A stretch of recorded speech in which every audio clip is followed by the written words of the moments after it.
We can't have a healthy planet unless you have a healthy ocean.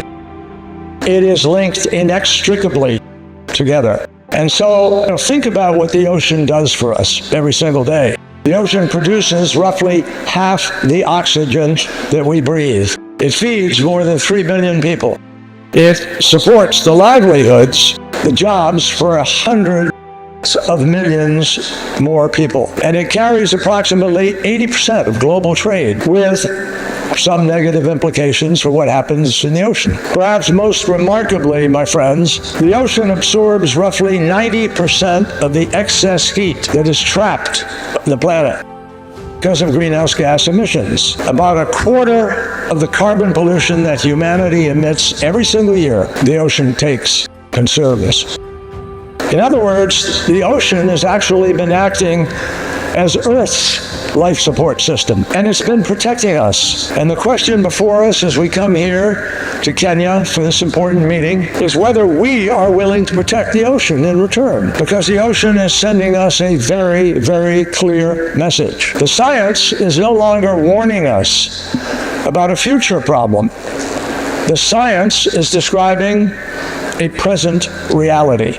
Ocean temperatures have repeatedly reached record high levels. I mean, off the coast of Florida last year, 101 degrees Fahrenheit off Key West. That's the ocean. That's as hot as a hot tub, which has to be gas-fired in order to get to that heat. More than 1/3 of the world's fish stocks are harvested at biologically unsustainable levels. And scientists now estimate that roughly half the world's coral reefs are already lost or severely degraded. The vast majority of the remaining reefs could be at risk between the lifespan now of today's young people. And Africa has more young people than any other place. If we don't sort of take note of this, I don't have a bad metaphor, but putting your head in the sand and pretending it's not happening is not a solution. It's an invitation for disaster. And we see insurance companies pulling out now in various places in America. They want insure homes that are by the sea because of sea level rise and the increased intensity of the storms. And we don't just care about the reefs because they're pretty to scuba dive on or to look at.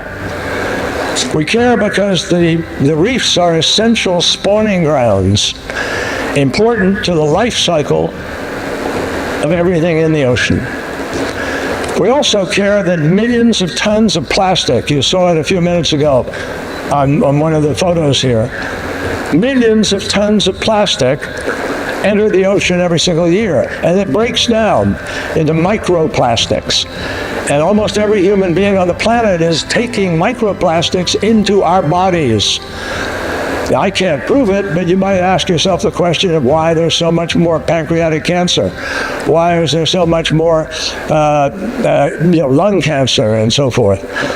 So we also care because millions of tons of that plastic is trapped in various parts of the ocean where it has no way to get out unless we take it out. The climate crisis is not only warming the ocean, it's changing its own chemistry more than it has been changed in millions of years. And it is we human beings who are either making the choice or choosing not to make a choice that is what is creating this crisis. None of this is happening in theory anymore. When I started working on this issue, Al Gore and I were young senators, our first term, in 1985, and Reagan was president. And we became involved because Jim Hansen, a NASA scientist, testified to us, this is happening. That was in 1986, 85. We all went to Rio. We went to various parts of the world, Kyoto, you name it, to negotiate. So too many people still push back and fight and throw money to the wrong side of this challenge. I have personally seen the costs of climate change because I've traveled the world. I went to Antarctica, I went to the Arctic, I went to Svalbard off Norway. I've been all around our planet. And I have seen the costs of climate change up close and personal. But I've also seen something else. Not here to scold, I'm not here to scare, because I do believe we can still solve this problem. We still have the power to do it. And I've seen something else all around the world, and you're seeing it right here today in this meeting. Leadership, innovation, determination.